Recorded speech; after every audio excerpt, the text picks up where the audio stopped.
Sa inilabas na listahan ng PCIJ o ng Philippine Center for Investigative Journalism kamakailan, makikita ang 15 mga distrito na nakatanggap di mano ng lion's share o pinakamalaking parte mula sa espesyal na pondo ng DPWH.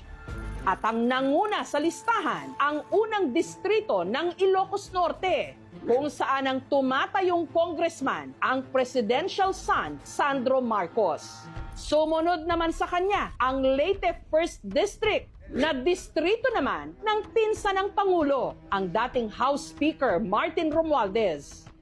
Sa PCIJ report, binansagan sina Congressman Marcos at dating Speaker Romualdez bilang pork barrel kings.